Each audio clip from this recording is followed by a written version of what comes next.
2024 ಒಂದು ಲೋಕಸಭೆ ಚುನಾವಣೆ ಅಂಗವಾಗಿ ಇವತ್ತು ಶಂಭು ಸಾಹೇಬರು ನಮ್ಮ ಅಲಕ್ನೂರು ಗ್ರಾಮಕ್ಕೆ ಭೇಟಿ ಕೊಟ್ಟಿದ್ದಾರೆ. ಯಾಕಪ್ಪ ಅಂತಂದ್ರೆ ಇವತ್ತು ದೇಶದೊಳಗೆ ಏನಾಗ್ಬಿಟ್ಟೈತೆ ಅಂದ್ರೆ ಇವತ್ತು ಕುಟುಂಬ ರಾಜಕಾರಣ ಮೇನ್ಲಿ ಅವರ ಕುಟುಂಬಕ್ಕೆ ಮಾತ್ರ ಸೀಮಿತ ಆಗ್ಬಿಟ್ಟೈತೆ. ಇವತ್ತು ವಿದ್ಯಾವಂತರಿಗೆ ಬೆಲೆ ಇಲ್ಲ, ಇವತ್ತು ಬುದ್ಧಿವಂತರಿಗೆ ಬೆಲೆ ಇಲ್ಲ. ಯಾಕಂತಂದ್ರೆ 32 ವರ್ಷ ಇವತ್ತು IAS ಸೇವೆ ಒಳಗೆ ಇದ್ದಂತವ್ರ ಇವತ್ತೆಲ್ಲಾ ಬಿಟ್ಟು ನಮ್ಮ ರಾಜ್ಯಕ್ಕೆ ನಮ್ಮ ದೇಶಕ್ಕೆ ಏನಾದ್ರು ಮಾಡ್ಬೇಕಂತ ಬಂದಂತವ್ರಿಗೆ ಇವ್ರು ಟಿಕೆಟ್ ನಿರಾಕರಣೆ ಮಾಡ್ಯಾರ.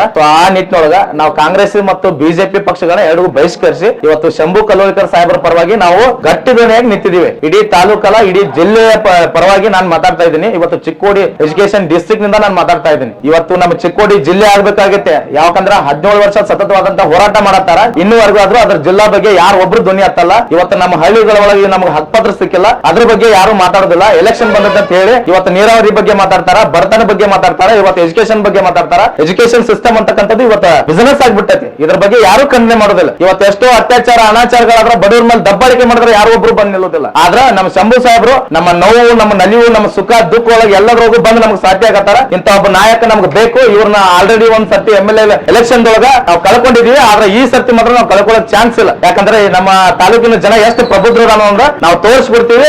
ಏನೋ ಒಂದು ಸಾರ್ವತ್ರಿಕ ಚುನಾವಣೆ ಐತಲ್ಲ ಲೋಕಸಭಾದ, ಇದ್ರೊಳಗೆ ಪೂರ್ವದೊಳಗೆ ಸೂರ್ಯ ಹುಟ್ಟಿದ ಎಷ್ಟು ಸತ್ಯನೋ ನಮ್ಮ ಶಂಭು ಸರ್ ಆರಿಸಿ ಬರೋದು ಅಷ್ಟೇ ಸತ್ಯ ಐತಿ. ಶಂಭು ಸರ್ ಈ ಸರ್ತಿ ಲೋಕಸಭೆ ಸಂಸದರಾಗಿ ನಾವು ನೋಡ್ತೀವಿ ಅಂತಕ್ಕಂಥ ಒಂದು ದೊಡ್ಡ ಭರವಸೆ ನಮ್ಮ ತಾಲೂಕಿನ ಜನತೆಯ ಪರವಾಗಿ ನನಗಿದೆ ಅಂತಕ್ಕಂಥ ಒಂದು ಭಾವನೆಯನ್ನು ನಾವು ವ್ಯಕ್ತಪಡಿಸ್ತೀವಿ.